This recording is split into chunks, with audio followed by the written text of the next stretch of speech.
The Italian Wine Podcast is the community-driven platform for Italian wine geeks around the world. Support the show by donating at ItalianWinepodcast.com. Donate €5 or more and we'll send you a copy of our latest book, My Italian Grape Geek Journal, absolutely free. To get your free copy of My Italian Grape Geek Journal, click Support Us at ItalianWinepodcast.com or wherever you get your pods.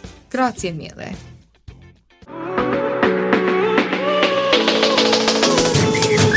Benvenuti! Welcome to the next generation with me, your host, Giulia Stocchetti. Join me as I take you on a journey to discover young stars of the Italian food and wine world. Pronti? Andiamo! Buongiorno! Hello! Hi everyone! Hope you're doing great today. I'm taking you to a very special place that is located in the Veneto region. The province is Verona and the city is Roncà, where there is a Giannitessari winery. Basically, in this area, people don't only produce outstanding wines, there are also some really delicious food to eat, like pan biscotto e soppressa, polenta brustolà e soppressa. Soppressa basically is a typical cold cut. Bruschette with local extra virgin olive oil, made with the olives from the area, Monte Veronese PDO cheese, made up in the mountains, and torta sbrisolona as a dessert that is basically made with some flour, some butter, and some other secret ingredients, let's say. But there are also almonds, I guess. The featured dish of today will be polenta, Monte Veronese cheese, and baccalà. But let me introduce to you our interviewee today and her business. Giannitessari Winery is located in Roncà, province of Verona, as I said, and it's headed by Gianni Tessari, who is a well-known name in the wine field of Verona. He and his family works with 3 different territories, different and complementary among them. They produce wines in the Monti Lessini, in Soave and Colli Berici. 35 hectares of vineyards are distributed in 3 DOCs. Great Soave, where we have the expression of the volcanic soil. Then we have Colli Berici with red wines that are really complex and well balanced, where the soil is calcareous. So it's basically a different terroir. Let's say we get to have dark basaltic volcanic soil on the Soave Hills, while we have white calcareous soils on the Berici Hills. So let's say white grape variety, black soil, red grape variety, light soil. And then we don't have to forget the sparkling Lessini Durello. That's characterized by the minerality and fineness typical of the terroir of the area. Valeria Tessari was born in 1993, and she is Gianni's firstborn, and she enters the family business after graduating in economics at the University of Verona. She has a big passion for traveling and discovering new markets, but also to tell the story of the area and the tradition behind the wines. So, Valeria, ciao, buongiorno. Ciao Giulia. How are you today? I'm fine. Quite busy because, it's Christmas time now, so a lot of stuff to do with gifts and luckily wine is still a very popular idea for a gift in the area, so we are working quite a lot. Wow, so I guess you have like special offers and special packaging for the season. So if our listeners want to make a really nice and I would say yummy present, they can talk to you directly. Sure, yeah, of course. We have wine that is, what we produce. We have different labels, so it's easy to make a box of different kind of wines, a red and a white maybe, or a white and a sparkling, and so on. Tell us something more about you. So who are you? How old are you? Yeah, so as you said, my name is Valeria Tessari. I'm Gianni's daughter. Gianni is the winemaker and founder of my winery, so Giannitessari Winery. I am 30 years old this year, so I'm entering in this phase of the life when I think you are you are still young, but you are maturing, so you have a new vision of the life. Or at least this is what I felt when I've entered in this in this age. Okay, so you're evolving basically, still young, but like with a different awareness and just evolving, going through this life. Exactly. Yeah, that is the perfect word to describe, I think. Nice. What's your position? What's your role within the winery? So officially, I'm the export manager, so I deal with the export. Unofficially, is a family winery, so basically, I do everything that nobody else is doing. So giving little help with the bottling and following invoicing, answering to the phone, kind of a little bit of everything. So basically, you have a 360-degree experience in the winery and in the wine business. You're the jolly, basically making everything. Yeah. Also like to learn a lot of things, so I'm not getting back. I like to learn new things. So really, from what needs to be done, I try to do my best. Nice. So no time to get bored, but you're always Exactly. making something or up doing something. I try to. Nice. And where are we today? So, as you said, we are in the small village of Roncà that is up in the hills in the eastern part of Verona province. So, right in close to the Vicenza province, that it is the other province in Veneto. So, northeast of Italy. Nice. And I guess there are hills all around your place with vineyards. Exactly. It's a really green place, a lot of trees, a lot of vines, but also woods, also cherry trees. That is another very important economy for this area. So a lot of nature color, let's say. Oh, that's amazing. So what's the vibe in the place? Well, I will say a lot of biodiversity. It is still not a very known area, popular, let's say. So we still have a lot of diversity in the cultivations. So not only vines, even if this place is very used for wine growers, but also, as I said, some cherries, some woods, some nature that is still not used for the economics. I think is something really cool when you don't have just the vineyard, but also, the woods, some orchards, some cherry trees. Wow, it's like dreamland. You need to come and visit. Yeah, I should definitely, because I don't live far away, so we should catch up soon. Yeah, maybe to buy some Christmas presents for my friends too, who like have so many different palettes. So I got some red and some sparkling and some white. Yeah, wow, that's the cool place Yeah, to why go. not? But I know that you also started growing peewee, so resistant varieties, right? Yeah, so I mean, this is like something strange because actually our main philosophy in the winemaking is to tell the story of the territory and of the tradition. But with PV, I think that something changed in our mind a little bit. So for people who doesn't know, PV is an acronym for a very, very long word in German that I have no idea how to pronounce actually, but the translation in English is fungus resistant varieties. So those are new varieties that are created with breeding. So there is no manipulation, there is no GMO, but just breeding of selvatic vines with domestic vines. So our vines we have here in Europe and the Australian vines, so the old vines. Why they do this? They do this to create those kind of varieties that are naturally resistant to many diseases of the vine. This for us, when we heard about this, Gianni, my father, made a lot of studies to understand basically these new varieties, what's going on. He learned that they are a way, I will say, to have a win-win. A win for the winemakers that needs to do low treatments, can say zero treatments in our vineyard for Solaris in this Oh, case. wow. So also no less handwork, let's say, because you don't need to go so often to the vineyard. And on the other side, the other win is for the environment. Treatments means, of course, more better air, better soil, better water. What we always look for in this time for the sustainability.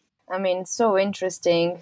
I mean, you combine tradition with the PDOs Soave, Lessini Durello, Colli Berici Vicenza, and innovation with these resistant vines. How does it feel like having both these two features, like in your soul? Somebody can think that tradition and innovation are two opposite, but I think that they can combine. They can grow together, because of course, if we on one side we want to keep the tradition, we want to keep the local grapes. On the other side, we can also help the soil to grow better, to grow with low treatments, using these different kind of grapes. So really, is not black and white. You can really combine and find the perfect combination of those, also because the soil is different. The soil that I have here in my vineyard where I plant Soave is totally different from another soil that, we don't need to go that far away. That Italy is so different. You just go 10 kilometers by one side or another, and the soil, the village, the people are totally different. So I really need to think that we need to listen to our soil, to our roots, and really see what we can do with that.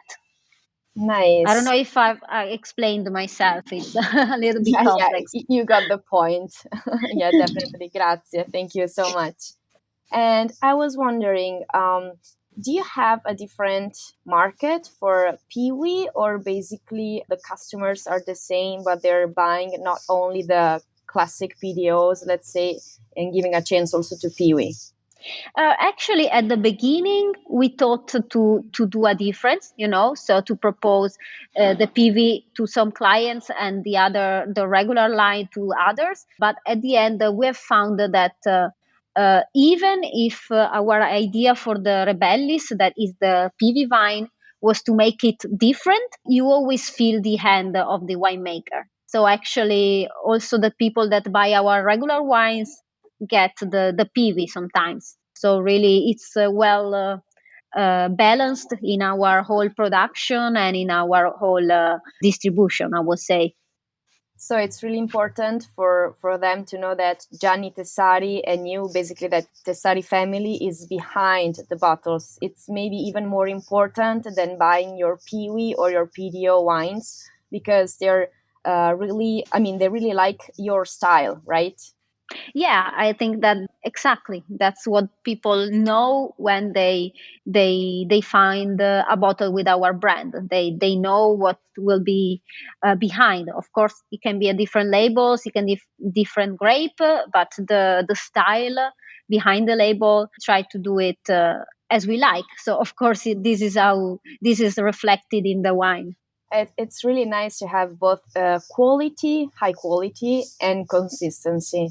I mean, your customers will always appreciate you and get to have your wines in stock. Yeah, it's also important, very quickly, it's interesting what you said, because we know that wine is not water, is not a beverage. Every year the grape is different. It can be more warm, more cold, more water, less water. So of course, starting with every year different conditions, our idea is to bring on the table a good wine, of course. So to do our best for And that. it seems like you're making it. So congrats. Thanks for your work to keep our palates satisfied and happy, and to keep us hydrated too. How do you see young generations reacting to Peewee? I mean, are they interested in trying these wines, or they're more linked to traditional wines? You know what? It is starting. I think we are really, really at the beginning because when we planted our Solaris, our PV variety, it was 2013, and we have been the very first in the Veneto region to plant this kind of grapes. So it's just 10 years ago. It's really starting. Many people still don't know what this is, right? In my opinion, it is starting slowly, as everything. Of course, it will not be a big bomb because there are still small production and small producers. But it's starting. Every time people hear about it, 90% of the time they don't know what this is, but they are always interested to try and to see what this is, because, as I said, is a breeding of grapes, and of course the taste will be different from the traditions we are used to. But this doesn't mean that it's not is not the same quality. Interesting. Thank you. I'm curious about this Solaris. How do you make this wine? I mean, how's the winemaking process? Yeah, so in this case, so the name of the wine is Rebellis, that is Latin from rebellus, so rebel, because we wanted it to be very, very different from our other wines. As we said before, we didn't do it much because the style stayed the same. But in this case, we decided to do a fermentation with the indigenous yeast. Is the only wine where we use this kind of yeast, and then it stays 1 year in the amphora for aging. So first vintage for us was 2017, and every year we change a little bit because, as I said, this is a new grapes. Nobody knows what will happen in 1-2 years. So every year we changed to something. So at the beginning we were doing a longer maturation, then a shorter one, then more time in the amphora, less time in the amphora. I think now we finally found a good balance. Also to prove that these wines can age, we are now keeping on sale. Of course, it's a limited production, but we keep on sale all the vintage. So if somebody comes here into the winery, he can buy 2017 vintage, 2018, 2020, 2021. So you think it could be an age-worthy wine? We are still trying, but I mean, from what we have seen now, it is a wine that has a lot of aromaticity, so it can really improve with time. Oh, I'm so curious to try it. I should come visit shortly before Christmas. Wow. And do you think that this wine, your Rebellis, I love the name, by the way, pairs well with some typical dishes from your area? Is there any typical food you like? Yes. So, here it's a little bit of a challenge because, of course, as I said, Rebellis, so Solaris is not a grape that is in our traditions. So, of course, there is no an easy pairing, a traditional pairing. But if we are a little bit adventurous, if we like to try new aromas, I think it will be very, very good pairing with the polenta, Monteveronese, and baccalà. So this is a special recipe because it's a mix of a Veronese style food and the Vicentino style food. As I said, Roncà is in the province of Verona, but it's really, really close to the Vicenza province. So, of course, some style of food are similar. So we have our polenta. We put the Monteveronese cheese, very, very small sliced, so it can melt on the polenta, and a little bit of baccalà, so stockfish, codfish, at the Vicentina style. And of course, if you ask me what is the traditional pairing, we can totally say that for this dish, we pair with Lessini Durello, so a sparkling wine, a bubbles that is very fresh, very volcanic style. But you can always try to pair with the Rebellis. I think that some aromaticity, some also the baccalà, the codfish, is a very strong taste. It is cooked with the milk for many, many times. It's a very ancient recipe. So let's say that, yeah, I will recommend to try it also with our Rebellis for a different combination of aromas. Yeah, we are adventurous, so I think we should try also that one. But we should also go for both pairings. I mean, first we try the traditional one, like baccalà and Lessini Durello, and then we try Rebellis with the same dish to see the differences. But I'm sure they're both really, really good and tasty. Actually, you're making me hungry. Oh my God. And food as the wine is a lot of is personal, so my personal taste can be totally different from yours and from somebody else. Yeah, of course. Talking about the younger generations, what are the under 30s eating and drinking in your area? What wines do they prefer? So about the eating part, I think that we around 10 years ago we started to be more international, so people want to eat something that is different, something that is new. Let's say like sushi, it boomed in the area.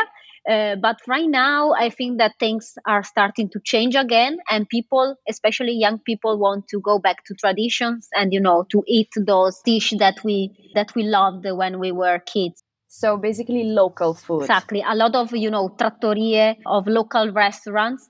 Also, the top restaurants, like Michelin stars are starting to be more local, to buy ingredients from the area, to work with the ingredients, local wines. And this is really important because it's just your history that you are telling with the food, I think.